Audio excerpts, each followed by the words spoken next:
Puluhan mahasiswa yang tergabung dalam LMND mendatangi kantor PDAM Senin siang untuk memberikan kritikan kepada PDAM yang telah memberikan penghargaan kepada caleg DPR RI Dr. Rohim terkait pembelian produk Hazora beberapa waktu yang lalu.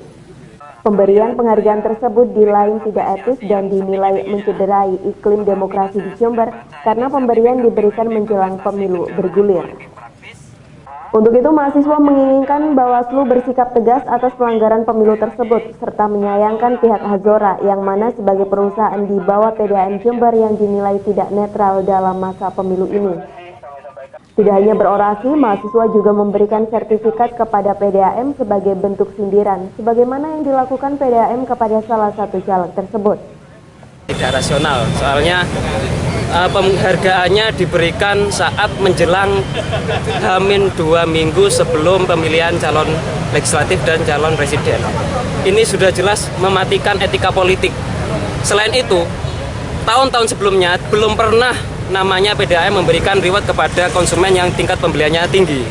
Kenapa kok baru sekarang? Dan juga kalau memang memberikan reward, kenapa kok yang diberikan suaminya bupati dan kebetulan juga calon legislatif DPR RI. Nah, itu kan sudah jelas bahwasanya ini ada intervensi dari bupati dan juga ada bentuk dari nepotisme KKN itu. Yang disampaikan elemen dirinya dalam penghargaan ini apa sebenarnya? Yang ingin disampaikan ke publik? Seperti wujud sindiran. Karena jadi saya terima kasih kepada PDAM karena memberikan reward kepada Pak Rohim. Oleh karena itu kami juga memberikan kepada PDAM karena telah memberikan reward. Wujud terima kasih karena memberikan, jadi kami juga memberikan kepada Pak Rohimnya, PDAM-nya. Ini Pak Rohim juga akan diberi ya? Setelah ini kami ke pendopo untuk memberikan penghargaan kepada Pak Rohim karena masa yang boleh memberikan hanya PDAM, kita sebagai mahasiswa masa tidak boleh memberikan, kan seperti itu. Sementara itu, Direktur PDAM Jember Adi Setiawan yang juga menemui mahasiswa membantah pernyataan mahasiswa tentang ketidaknetralan PDAM dan Hazora. Adi menjelaskan bahwa Hazora merupakan perusahaan swasta murni yang membutuhkan strategi marketing untuk menjual produknya. Salah satunya yakni dengan pemberian reward kepada pembeli yang loyal kepada produk Hazora, yang bertujuan untuk menarik minat masyarakat lain untuk membeli produk Hazora. Adi menambahkan tak hanya Dr. Rohim saja, namun ada individu lain yang juga nantinya akan diberikan reward karena telah membeli produk Hazora dengan jumlah yang cukup besar. Jadi sangat tidak benar apabila PDAM diklaim sebagai kendaraan politik praktis. Tidak, kami nggak paham politik, saya bukan orang politik. Saya orang bisnis, jual Hazora gimana caranya untung, saya kembalikan kepada pemerintah kabupaten. Seberapa banyak sumbangan Pak Rohim sehingga harus? Dia 100.000 box. 100.000 box dan yang pemenang itu dua ya, perorangan tuh 100.000 box dalam 1 tahun 2018. Dan yang kedua adalah dokter rumah sakit Subandi itu 50.000 box.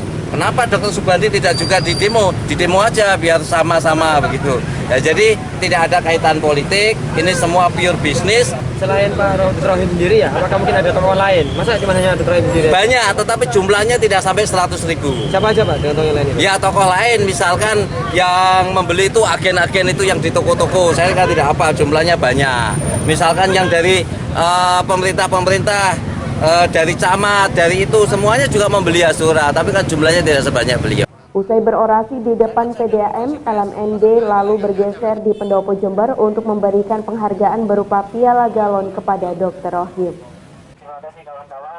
Dari Jember, Yudis Adi Jember 1 TV melaporkan.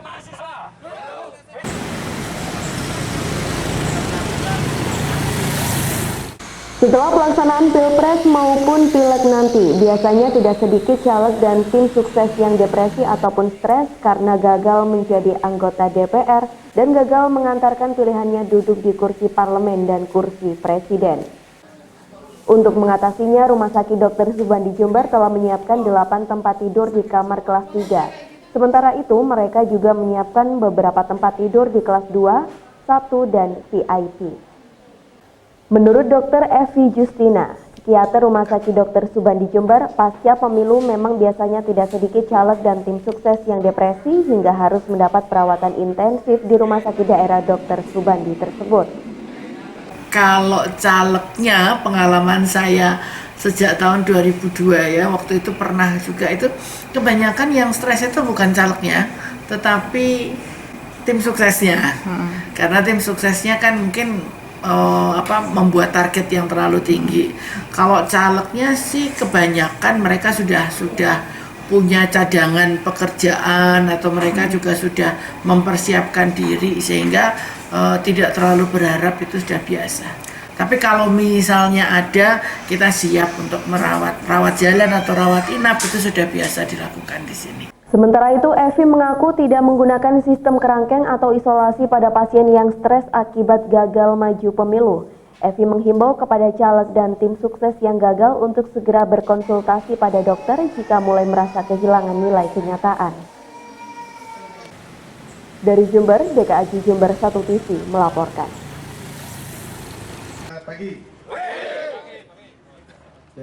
Dipimpin langsung oleh Kapolres Jember, Ajun Komisaris Besar Polisi Kusworo Wibowo, jajaran kepolisian yang bertugas menggelar apel di gudang logistik KPU Jember di Kecamatan Kaliwates untuk memantapkan pengawalan dan kesiapan petugas. Dalam pengawalan distribusi logistik ini, Polres Jember memberlakukan pengawalan ketat sampai titik distribusi di kecamatan-kecamatan. Diawali dengan pengawalan truk pembawa logistik saat di jalan raya. Polres menyiagakan kendaraan double kabin di depan truk, lalu di belakang truk juga terdapat petugas yang mengendarai roda 2 yang siaga dengan persenjataan lengkap. Dalam pengawalan logistik pemilu ini, Polres Jember juga melengkapi petugas dengan senjata api, yang mana untuk mengantisipasi sewaktu-waktu bisa digunakan bila mana terdapat oknum yang ingin mencuri atau mengganggu ketersediaan logistik untuk pemilu. Kita pertama kali melaksanakan kegiatan pengamanan pendistribusian logistik kotak suara maupun surat suara ke PPK-PPK, yang mana hari ini kita melaksanakan kegiatan itu di 6 kecamatan. Ulangi, di 11 kecamatan hari ini. Hari ini 11 kecamatan, besok 6, dan hari Kamis itu 16. Sehingga setiap PPK itu ada 2-4 truk kita kawal dengan personil pengamanan 4 personil dengan bersenpi. Diawali dengan kendaraan double cabin di depan, kemudian truk, di belakang ada kendaraan bermotor roda 2, di mana anggota-anggota kita yang melakukan pengawalan itu dibekali dengan senpi untuk mengantisipasi seandainya terjadi ancaman-ancaman yang bisa mengganggu jalannya distribusi kotak suara maupun surat suara ke PPK, ini bisa segera dinetralisir atau diantisipasi. Sementara itu, Kasubag Umum KPU Jember Sutoko, pendistribusian logistik ini sudah sesuai dengan tahapan dari KPU Jember, dan tahapan distribusi ke tingkat kecamatan ini akan dilaksanakan hingga Kamis 11 April 2019. Perlengkapan TPS, formulir, amplop, dan lain-lain. Termasuk perlengkapan TPS. Pak, ini sesuai jadwal memang distribusi hari ini? Sesuai. Distribusi sampai kapan, Pak? Sampai hari Kamis. Kamis sampai di tingkat kecamatan? Iya, di tingkat kecamatan. Selanjutnya di tingkat desa? Tingkat desa H-2. H-2 di tingkat TPS? Bisa H-2, bisa H-, tergantung kondisi. Jadi di kecamatan tempatkan di mana, Pak? Di PPK. Di hari pertama, sebanyak 11 truk yang diberangkatkan KPU untuk menyalurkan logistik KPU di 6 kecamatan, yakni Puger, Gumukmas, Umbul Sari, Balung, Sumber Jambe, dan Sukowono. Dari Kaliwates, Yudis Adi, Jember 1 TV melaporkan.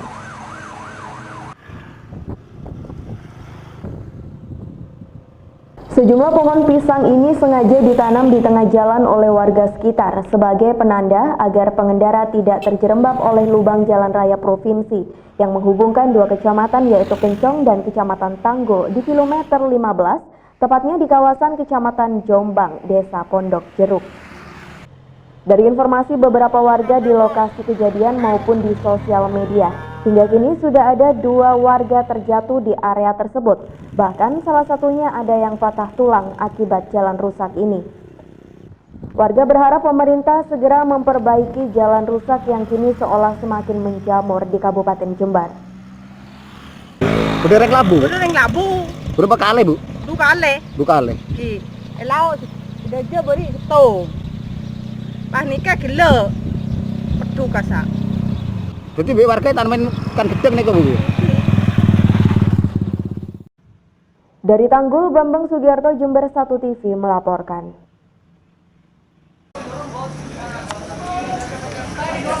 Seperti yang dialami Tutus Bahtiar, mahasiswa asal Lumajang ini gagal memperoleh form A5 atau pindah coblos disebabkan oleh aturan baru tersebut.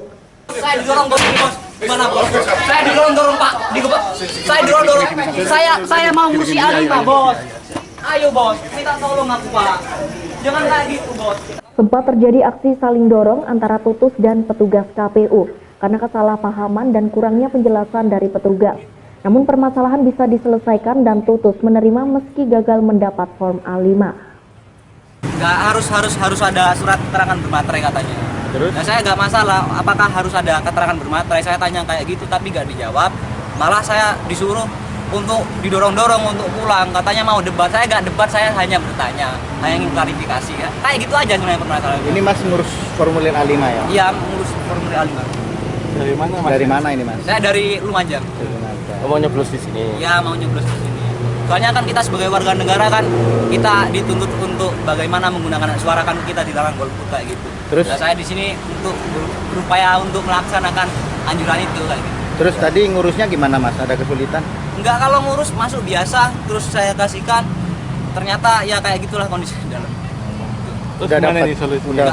Enggak dapat ya, mau pulang aja gak apa-apa. Soalnya kita warga negara yang baik kan harus nyoblos menggunakan hak pilih itu. Satu suara kan nggak masalah itu, tapi skalanya nasional kan bisa jadi ribuan itu kan. Hal senada juga diutarakan Sarwenda, mahasiswa asal Ponorogo ini, yang mengaku kecewa karena dirinya tidak bisa mengurus A5 dan melakukan pencoblosan di Jember. Dirinya sangat menyayangkan pihak KPU Jember yang tidak melakukan sosialisasi yang masih terkait peraturan yang baru tersebut. Dirinya pun kini kebingungan, pasalnya tidak bisa pulang ke daerahnya saat pencoblosan berlangsung. Saya mahasiswa dari Ponorogo. Iya. Ini kan karena ngurus tugas akhir dan karena kan biasa kan tugas akhir lama dan tergantung dosennya juga. Jadi niatnya sih udah pulang duluan, ternyata nggak bisa dan ternyata baru ada sosialisasi. Oh, diperpanjang nih sampai tanggal berapa ya? 10 April.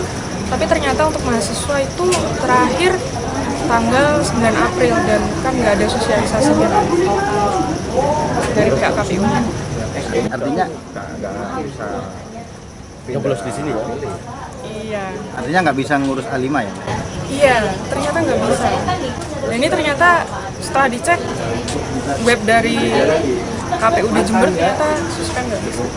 Ini harapannya ada ya supaya lebih ada sosialisasinya lagi, terus apa ya, untuk tata cara mahasiswanya juga mungkin tata cara yang ditempel-tempel lagi di KPU kan tadi ketika tanya ke bapak atau ibu panitianya, coba baca di depan mana. Dalam aturan terbaru untuk pengajuan pindah coblos dengan status mahasiswa sudah ditutup 9 April kemarin. Dan untuk hari ini pelayanan diperuntukkan kepada 4 kriteria, yakni petugas saat pencoblosan, sakit dan menjalani perawatan, tahanan, dan warga terkena bencana alam. Sementara itu, Komisioner KPU Rima Diana Puspita menjelaskan keputusan Mahkamah Konstitusi tersebut diperkuat dengan surat edaran KPU terkait permohonan A5 tersebut. Yang kini 4 kriteria tersebut yang bisa menjalani pindah coblos. Sementara itu, untuk yang gagal mendapat A5, Rima menganjurkan untuk melakukan pencoblosan seusai daerah yang di kartu identitas. Saya ceritakan kronologisnya dulu. Pasca tanggal 28 Maret 2019 ini ada putusan MK bahwa DPTB yang harusnya pengurusannya itu berakhir pada 17 Maret 2019 ini diperpanjang. Ada perpanjangan waktu sampai H-7. Dalam putusan MK tersebut, kategori alasan pindah memilih dibatasi. Jadi hanya ada 4 kategori yang boleh mengurus pindah pilih. Di antaranya yang pertama, orang yang sedang sakit dan dirawat di rumah sakit, kemudian tahanan lapas. Yang ketiga, pengungsi yang terkena bencana alam. Kemudian yang keempat, seseorang yang pada hari H sedang bertugas gitu ya pada hari pemungutan suara. seperti itu. Kemudian pada hari ini juga ada SE 651 dari KPU RI juga menegaskan bahwa pengurusan A5 untuk sampai hari ini, hari terakhir hari ini hanya melayani 4 kategori tadi. Tidak diterima hari ini, pengurusannya itu dipastikan tidak punya izin atau bagaimana? Otomatis ketika dia tidak bisa memperoleh A5, ketika berarti tidak bisa memilih di tempat selain yang sesuai dengan alamat KTP.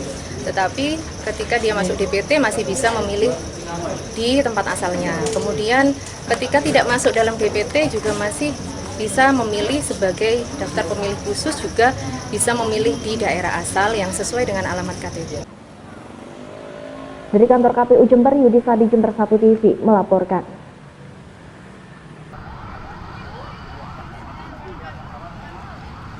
Puluhan anggota Satpol PP menjalani latihan taktik pengendalian massa di sekitar alun-alun kota Jember. Latihan tampak dipandu sejumlah anggota dari Satuan Sabara Polres Jember dengan materi berupa teknik pengendalian massa menggunakan senjata tameng dan pentungan. Meski awalnya terlihat canggung lantaran memang tidak terbiasa, namun para anggota Satpol PP ini terlihat cukup bersemangat. Latihan ini sendiri diberikan sebagai pendukung kekuatan TNI Polri dalam penanganan kondisi darurat selama berlangsungnya proses pemilu.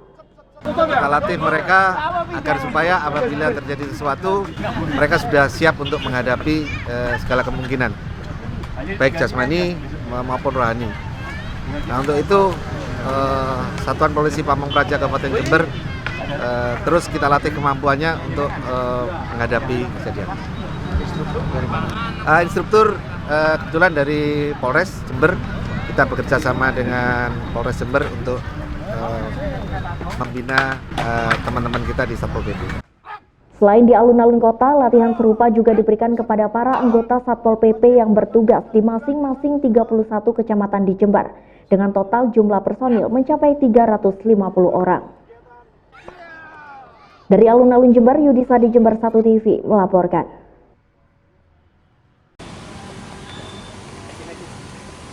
Hal ini diungkapkan Sekretaris Daerah Kabupaten Jember Mirvano bahwa Kepala Dinas Kesehatan Kabupaten Jember, Siti Nurul Komariah, dinonaktifkan dalam jabatannya. Hal ini karena dugaan pelanggaran berat yang telah ia lakukan. Beberapa dugaan pelanggaran berat tersebut diantaranya ada hutang belanja pembangunan lebih dari 60 miliar dari 200 item pekerjaan di Dinas Kesehatan yang tidak terbayarkan, sehingga menjadi beban hutang di tahun berikutnya. Selain itu juga adanya laporan potongan anggaran perbelanjaan dinas dan telah melalui pemeriksaan oleh inspektorat. Dan yang ketiga yakni Kadinkes mengeluarkan persetujuan sekolah untuk 2 dokter yang seharusnya melalui persetujuan Bupati namun tidak ada laporan ke Bupati. Sehingga dengan adanya 3 dugaan pelanggaran tersebut, Kadinkes dikenakan hukuman disiplin berat yakni penonaktifan jabatan atau dicopot dari jabatannya. Jadi semua persoalan-persoalan itu sudah ditindaklanjuti secara prosedural dan Bupati memutuskan untuk memberikan hukuman disiplin berat berupa pembebas tugasan dari jabatan. Untuk saat ini pejabat dari Kepala Dinas kosong atau gimana Pak? Insya Allah sebentar lagi akan ditetapkan oleh Bupati. Jabatan Kadinkes akan segera diisi kembali melalui pelantikan yang akan dilakukan oleh Bupati Faidah. Sementara itu pantauan aktivitas di Dinas Kesehatan Jember terpantau normal. Para pegawai dinas masih melakukan aktivitas kerja seperti biasanya. Dari Jember, Yudisa di Jember 1 TV melaporkan. Selama 1 tahun terakhir, kondisi Jalan Ahmad Yani yang ada di Desa Balungkulon, Kecamatan Balu, rusak parah.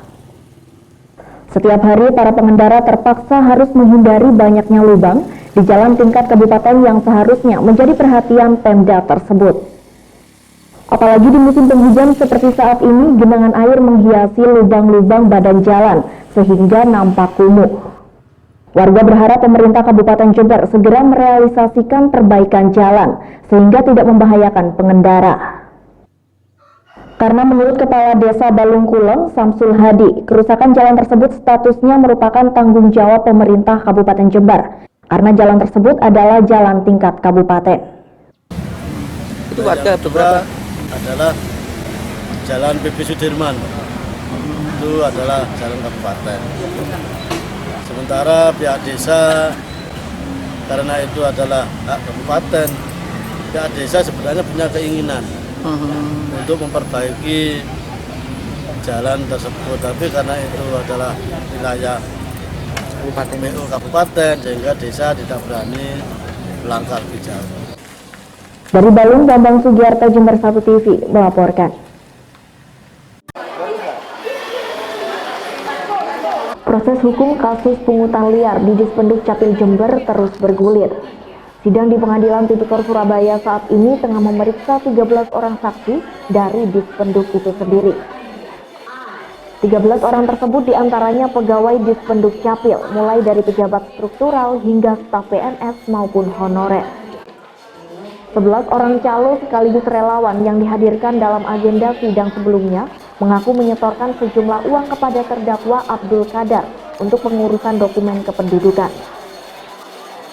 Saat dihubungi melalui telepon seluler, Kasubditsus Kejaksaan Negeri Jember Herdian mengaku belum bisa memberikan penjelasan lebih rinci sebab proses sidang masih belum selesai. Namun pihaknya berjanji akan memberikan informasi hasil sidang pada hari Senin depan. Ini fokus pembuktiannya di mana kan itu. Oke, Mas. Kalau yang 2 orang itu kan kapasitas dengan saksi-saksi yang lainnya kan beda. Oh iya. Kalau masih satu kapasitas kan pemeriksaannya lebih cepat kan itu. Kalau kapasitas beda kan harus diperiksa lagi, beda lagi. Soalnya kan kejar-kejaran juga dengan agenda sidang yang lain kan. Kan ada KPK juga. Iya. Berarti belum nunggu kabar dari Samen lagi ya, Mas ya? Nanti tak tanyakan dulu. Dari Jember, DKAJ Jember 1 TV melaporkan.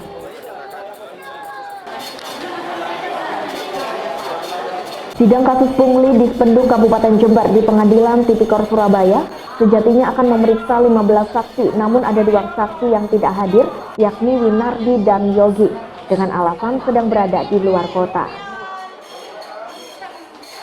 Pengacara tersangka Qadar, Muhammad Nuril, saat dihubungi melalui telepon membenarkan kabar tersebut. Menurutnya pemanggilan Winardi dan Yogi sepenuhnya kewenangan jaksa. Ia juga mengaku tidak mengetahui mengapa ada 2 nama tersebut. Namun sesuai saksi di BAP, keduanya bisa dipanggil saat sidang lanjutan.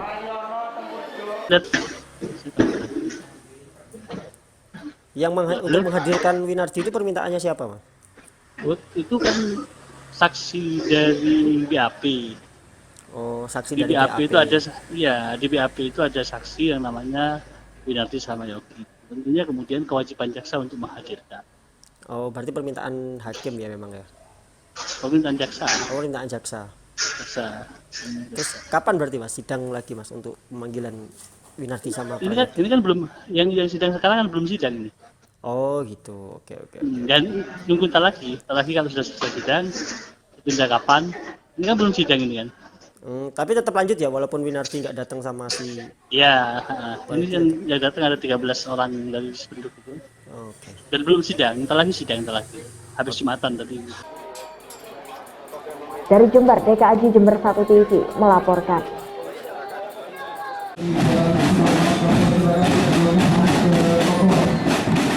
Sebelumnya peserta Latsitarda telah mengikuti kegiatan fisik maupun non-fisik, salah satunya dengan memperbaiki tempat beribadah di 4 desa.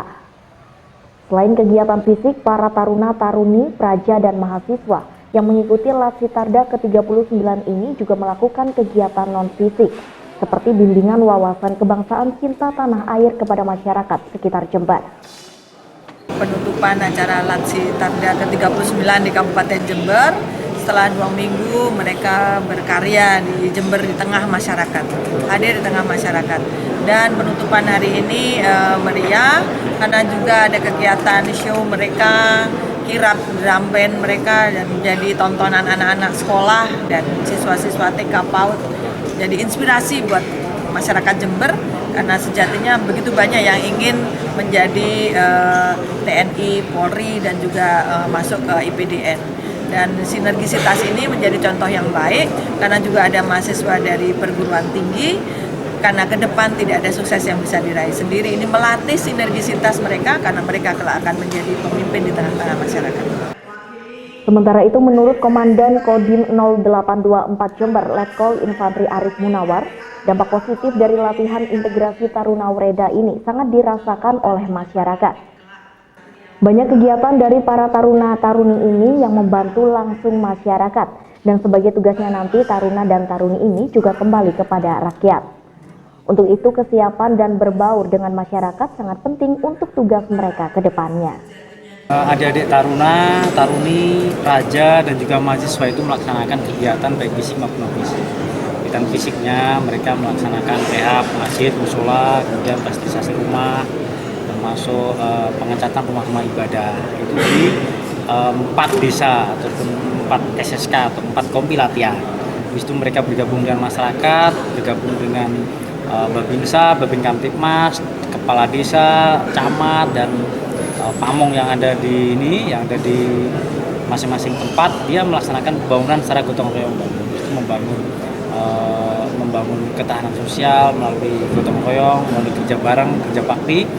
Kemudian selain itu juga kegiatan non fisik, jadi mereka melaksanakan bimbingan, penyuluhan, wawasan kebangsaan, cinta tanah air, dan juga mereka melaksanakan promosi bagaimana cara masuk menjadi taruna, taruni, praja, masuk ada juga rekan-rekan mahasiswa. Dari alun-alun, Yudisa di Jember 1 TV melaporkan.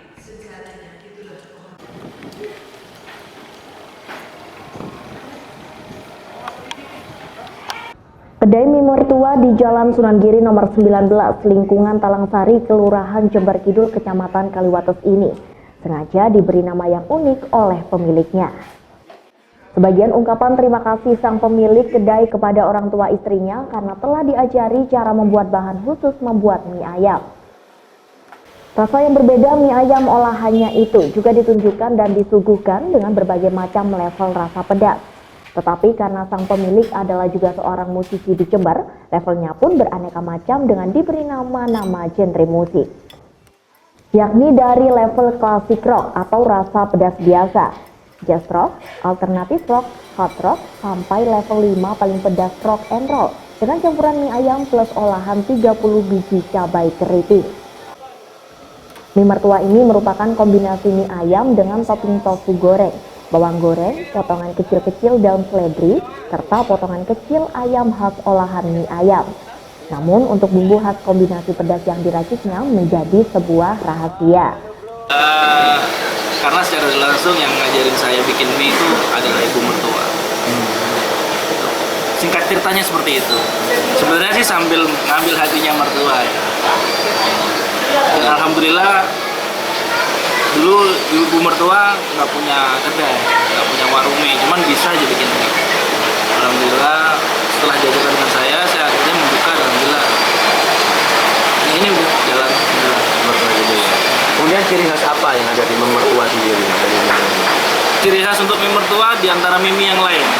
Yang pertama yang pasti lebih halal, lebih lezat dan kaya rasa Nusantara.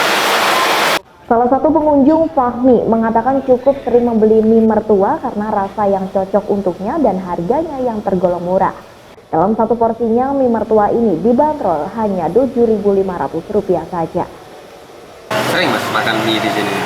Sering mas makan di sini, hampir tiap hari lah bisa dikatakan. Mas itu biasanya suka makan yang apa, level kesini? Kalau saya biasanya level 1 mas. Kalau level 3 nggak kuat. Untuk rasanya mas? Rasanya enak mas, apa mie-nya itu lumer di mulut mas. Enak pokoknya. Untuk harganya barang. Ya. Terus harga? Harganya terjangkau banget karena di sini kan ada paket, ada paketnya juga. Biasanya beli yang berapa? Biasanya yang harga ya level 1 itu mas, harga 7.500. Kalau paket biasanya original apa itu lah kayak nggak salah. Sama esnya sudah itu 10.000. Dari Jember, DKAJ Jember 1 TV melaporkan.